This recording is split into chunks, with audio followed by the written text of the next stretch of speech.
Imagine standing on a battlefield while cannonballs scream past your head close enough to feel the scorching heat. Men are dropping like flies all around you. The entire fate of Europe is teetering on a knife's edge. Andy, what do? You calmly adjust your hat, check your pocket watch, and observe that everything's going exactly according to plan. That's Arthur Wellesley, the Duke of Wellington for you, the man who brought Napoleon to his knees, who wrote the rules of warfare, and became Britain's Iron Duke. But here's the mad thing, nobody, nobody, saw it coming. His own master thought he was thick as two short planks, only fit for the army because he was too dim for anything else. So how did this supposedly dull Irish lad transform into the greatest military mind of his generation? Stick around, because this story is about to blow your mind. Main Kanten Dublin, ke-1769. A fourth son is born to an aristocratic family. They name him Arthur Wellesley, though he'll later change the spelling to Wellesley and eventually just be known as Wellington. Right now though, he's nobody special, just another unremarkable boy in a family of high achievers. His mom openly considers him the dullest of her children, utterly hopeless at academics, socially awkward, completely overshadowed by his brilliant older brother Richard. When his dad dies in 1781, leaving the family strapped for cash, 12-year-old Arthur's future is decided for him. He's not clever enough for law, not charming enough for politics, so the army is done. A career for those who can't manage anything else. But something extraordinary happens when young Arthur gets shipped off to a French military academy in Asie at 15. For the first time in his life, this supposedly mediocre boy finds something that speaks to him. Military science, strategy, tactics, the pure geometry of battle. He absolutely throws himself into it with an intensity that shocks everyone back home who knew the lazy Dublin news. He learns French fluently, devours the great military campaigns of history, and he starts seeing warfare not as chaos but as chess played with human pieces. Whilst other students struggle with military theory, he's mastering it. His instructors notice this quiet Irish lad has got something special. He can glance at a map and he instantly spot the strategic possibilities. He calculates distances and marks times in his head. He understands how terrain affects battle in ways that take others years to grasp. At just 18, Arthur Wellesley purchases a commission as an ensign. That is how the British Army works back then. You buy your rank if you've got the money. But having the rank and knowing what to do with it? Completely different kettle of fish. Young Wellesley spends the next year studying obsessively. Whilst other officers are getting blind drunk and gambling away their wages, he's reading every military treatise he can get his hands on. Caesar, Frederick the Great, Marshal de Saxe. He's building this massive mental library of tactics and strategies. These early years shape him fundamentally. He serves in Ireland during some proper political tension and he learns that treating people well gains you allies whilst treating them poorly makes enemies. Revolutionary stuff, really. He also begins understanding the critical importance of discipline. A British soldier, properly trained and lad, is equal to any in Europe. Without discipline though, he's just a bloke with a musket. But there's a complication. Wellesley's desperately in love. Her name's Kitty Pakenham. She's beautiful and charming, and she's completely out of his league. He proposes in ke-1793. Her family laughs in his face. A junior officer with no more money and no more prospects? Absolutely not. The rejection stings something awful, but it does something important. It focuses him. If he can't win through charm or family connections, he'll win through sheer bloody achievement. He sells his violin, his one luxury. Music's a distraction. From now on, it's all about the army. His first taste of real combat comes in 1794 in Flanders, fighting against revolutionary France. It's an absolute disaster. The British expedition is poorly led, badly supplied, and thoroughly beaten. Wellesley watches in horror as incompetent commanders throw away man's lives through stupidity and shocking planning. The army retreats through Wintermood, leaving thousands dead from cold and starvation. Wellesley later says this campaign taught him exactly how not to conduct warfare. Every mistake the British commanders make,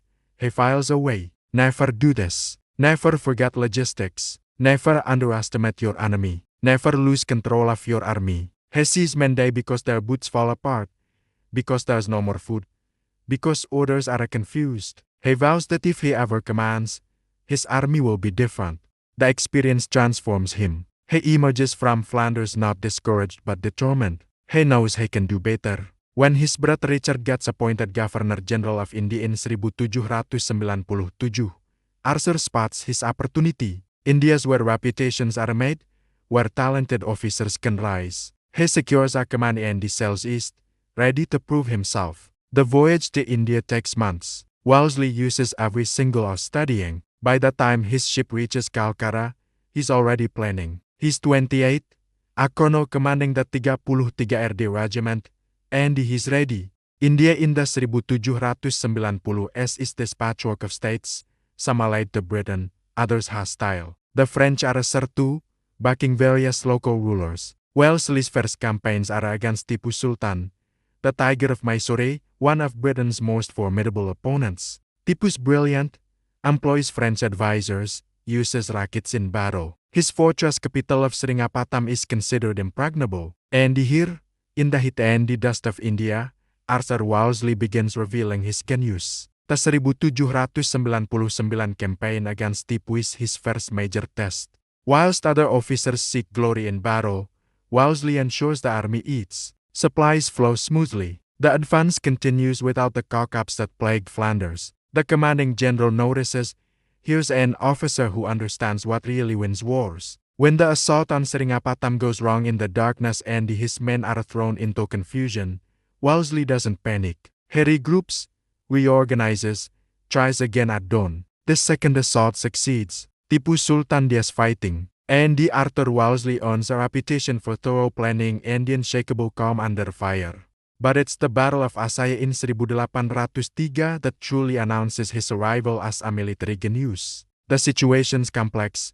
The Maratha Confederacy is threatening British interests. Wellesley's appointed to command. He's got a small army, mostly Indian sepoys with a corps of British regiments. The Marathas have assembled a massive force, 50,000 men, over 100 guns. Wellesley has 7,000. Any sane commander would retreat. Wellesley decides to attack immediately, but this isn't reckless bravery, it's calculated aggression. He has spent hours studying the terrain and spotted a fort across the river Kaitna that his maps do and show. It's the key. If he can cross her, he can attack the Maratha left flank, the weakest point. He knows his troops are better trained, better disciplined. They fire faster, stand steadier. In a firefight at close range, his 7,000 are worth more than the enemy's 50,000. The crossing of the Kaitna is a masterpiece. Wellesley's army splashes across the hidden ford in perfect formation. The Marathas are caught completely by surprise. The battle itself is ferocious beyond description. Wellesley personally leads a cavalry charge to save a collapsing flank. He has 2 horses shot from under him. His orderlies killed at his side, but his tactics are perfect. By evening, the Marathas are in full retreat. Wellesley has won what he'll later call his finest achievement. The victory is complete, but the cost is terrible. Over 1,600 casualties, nearly a quarter of his force. He walks the battlefield afterward, seeing the price of victory. British redcoats lie in rows where they fell. This is Wellesley's first experience of truly bloody battle, and it marks him. Victory. He learns, tastes of ashes when you see what it costs. India teaches Wellesley lessons he'll never forget. Logistics win wars. An army that eats fights better than an army that starves. Treat the local population well and you can gather intelligence. Pay your troops on time and they'll follow you anywhere. These aren't glamorous lessons, but they're the foundation of his later success. By 1805, Arthur Wellesley returns to Britain a wealthy man and a proven commander. He's been knighted, becoming Sir Arthur Wellesley. He finally has the status and the money to marry Kitty Pakenham, the woman who rejected him 12 years earlier. They marry in 1806. But here's the tragedy, they've both changed. She's no more longer the vivacious girl he remembered. He's no more longer the awkward young officer. The marriage is a disappointment from the start.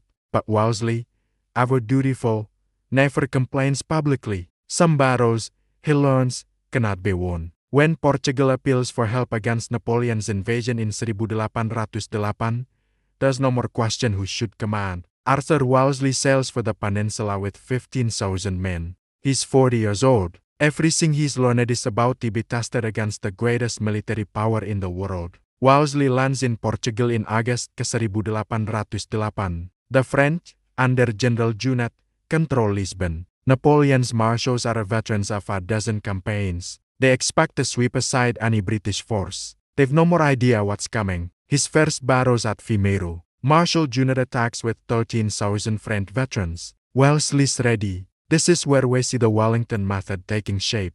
He positions his men on a ridge using the reverse slope technique that'll become his signature. The French can see exactly where his troops are until they cross the hill. When they do, they're met with devastating volleys at close range. Wellesley's infantry is formed in a thin to rank line, not the deep columns the French use. This is revolutionary. French columns might have hundreds of men, but only the first few ranks can fire. Wellesley's line puts every man's musket into action. The firepower is murderous. A British battalion in line has perhaps 600 muskets firing. A French column of equal size has perhaps 100. In a firefight, the British win every time. At Vimeiro, the French attack again and again. Their drums beat the past they charge, the rhythm that's carried them to victory across Europe. And they're destroyed. The valleys are wall of flame and lit. The French column staggers. Before they can recover, the second volley crashes out. Then the third. Junot loses 2,000 men. Wellesley loses 500, but politics intervenes. Senior officers negotiate a convention allowing the French to evacuate with their plunder. Britain's outraged. Wellesley's recalled to face an inquiry. For months his future hangs in the balance. But the inquiry clears him. By April tahun 1809 he's in Portugal, this time in sole command. The situation's desperate. The French are advancing on all fronts. Every military expert expects Wellesley to retreat. Instead, he starts planning the most audacious defensive strategy of the age, the lines of Torres Vedras, a massive system of fortifications protecting Lisbon. Over 100 forts, interconnected trenches, artillery positions commanding every approach. It's a fortress 30 miles wide and 20 miles deep. And he builds it in secret. The French have no more idea it exists. While construction proceeds, Wellesley begins his offensive operations. His understanding of combined arms warfare is revolutionary. Infantry, cavalry, and artillery must work as one organism. But it's his use of terrain that's truly groundbreaking. He's got this almost mystical ability to read ground. His favorite tactic becomes legendary, the reverse slope defense. Here's how it works. Wellesley positions his men behind the crest of a hill, invisible to attacking French artillery, unable to see targets, wastes ammunition. Meanwhile, Wellesley's guns fire at advancing French. As French infantry climbs the hill exhausted and depleted, they reach the crest and 30 yards away, find British lines waiting in perfect formation. The shock's total. The order rings out, "I fire." The fall is devastating at this distance. Before the French can recover, Wellesley's infantry charges with bayonets. It works every single time. The Battle of Talavera in July 1809 showcases these tactics perfectly. Wellesley has 20,000 troops. Marshal Victor has 46,000. At dawn, 46,000 Frenchmen attack. They throw division after division at Mazayan Hill. Each time, the British line rises from behind the hill and fires. The range is so close the French officers can see British faces. The fall is a hammer blow. By battle's end, 7,000 French are casualties. Wellesley's held his ground against twice his numbers. The victory earns Wellesley his peerage. He becomes Viscount Wellington. From now on, he's Wellington, the name that'll echo through history. But Wellington knows winning battles isn't enough. He has to win the war. His answer's brilliant: make the country unwinnable for the French. He implements a scorched earth policy in Portugal. As the French advance, everything useful is destroyed or evacuated. The Portuguese population retreats, taking everything and burning what they can't. The French find nothing. Meanwhile, Wellington's army is supplied by the Royal Navy through Lisbon. The French starve. Wellington's army eats. In September tahun 1810, Marshal Massena invades Portugal with 65,000 men. Massena's one of Napoleon's best marshals, confident of victory. Wellington retreats carefully, drawing Massena deeper, destroying everything. Then in October, Massena's advance guard rounds a hill and sees the lines of Torres Vedras for the first time. Miles of fortifications, hundreds of guns, an impregnable barrier. Mesna's been completely outmaneuvered. For a month he sits there watching his army waste away whilst Wellington waits behind his walls, perfectly supplied, perfectly safe. Finally, in November, Mesna retreats. Wellington pursues carefully. The retreat destroys Mesna's army more thoroughly than any battle could. They've lost 25,000 men and they achieved nothing. Wellington's won without fighting a major battle. Now Wellington goes on the offensive. But first he must take the border fortresses, Ciudad Rodrigo and Badajoz. Wellington hates sieges. They're costly, but necessary. Ciudad Rodrigo falls in January ke-1812. The siege is swift and brutal. The fortress falls in 12 days. Badajoz is worse, much worse. The fortress is stronger. Wellington besieges it in March and April tahun 1812. On April 6, he orders the assault. It's a slaughter. British troops throw themselves at the breaches again and again, dying in heaps. For hours the carnage continues. The main breaches cannot be taken, but elsewhere, troops scale the walls using ladders, fight along the ramparts, open the gates. The fortress falls, but the cost is terrible, 5,000 casualties in one night. When Wellington sees the casualty list next morning, he breaks down weeping. These are his men, his responsibility. The fall of Badajoz has another terrible consequence. The troops, maddened by losses, sack the city despite Wellington's orders. Wellington's appalled. He rides in personally, threatening to hang men, restoring order through sheer force of personality. The Battle of Salamanca in July 1812 proves Wellington's offensive genius. For years critics have called him defensive. Salamanca proves them wrong. Marshal Marmont has 49,000 men. Wellington has 52,000. For days they maneuver. Then on July 22 ND, Marmont makes a mistake, extending his line too thin. Wellington's eating lunch, watching through his telescope.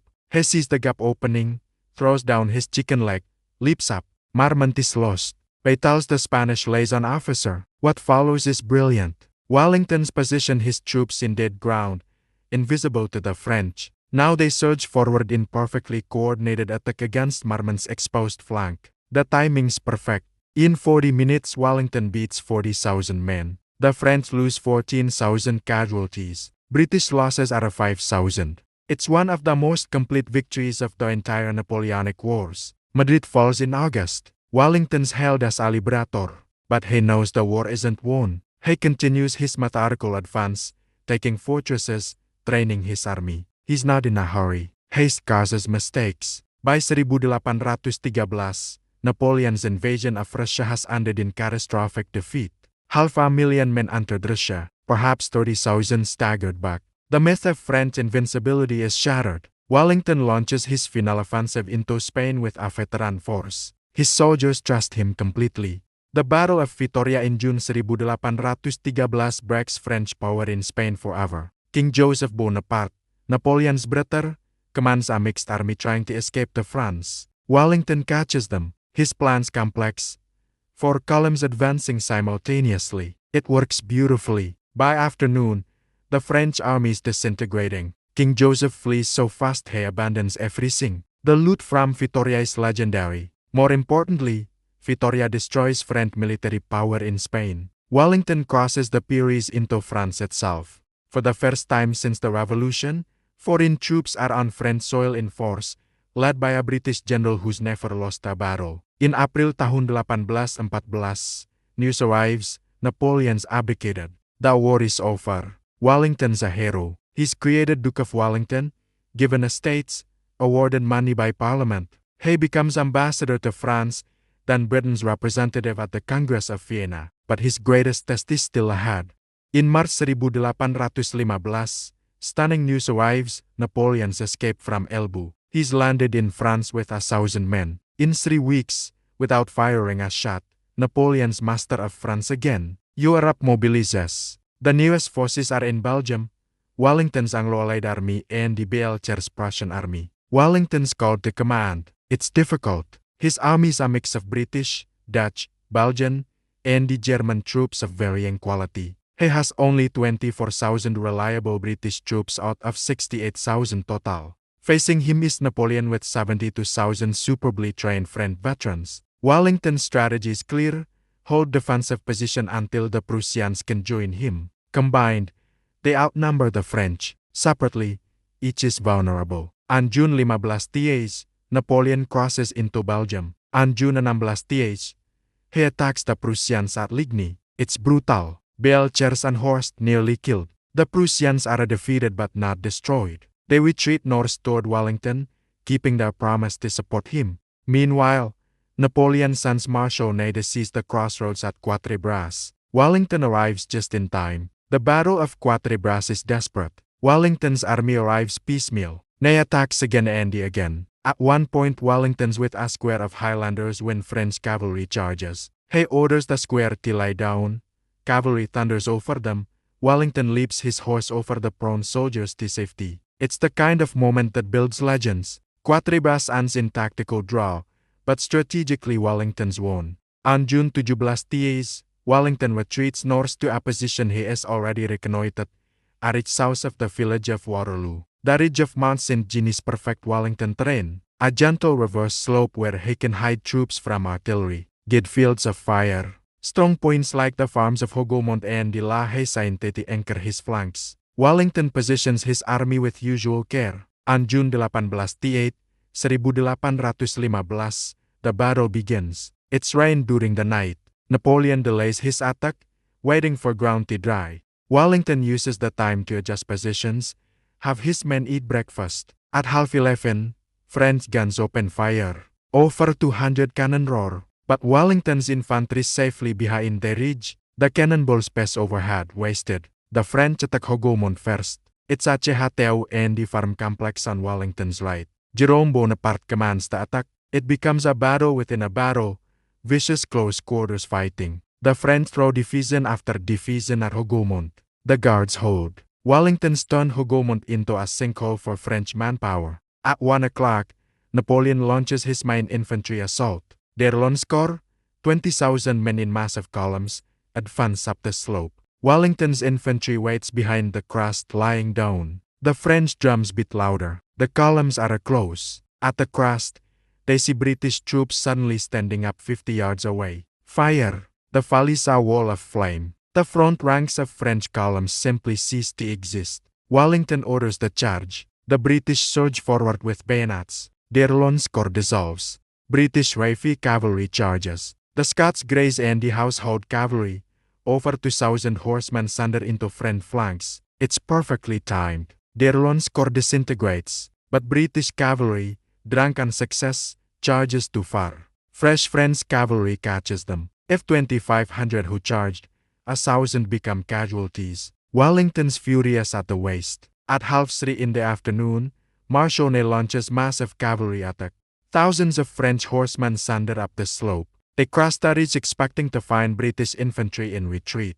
Instead, they find infantry in squares. Wave after wave of cavalry attacks. Wave after wave is repulsed. Ney has 5 horses shot from under him. His cuirassiers are being annihilated. Wellington's defense holds. The squares stand like islands. Inside, British infantry and Yohal, standing whilst cannonballs tear through the ranks. Wellington visits each square, a calm presence, encouraging the men. By 6 o'clock, French cavalry is spent, but they've taken La Haye Sainte, the farm in Wellington's center. Suddenly there's a gap. Ney begs Napoleon for reinforcements for the Imperial Guard. Napoleon hesitates. Where are the Prussians? The moment passes. Wellington rushes troops to plug the gap. At 7:30, Napoleon launches his last gamble.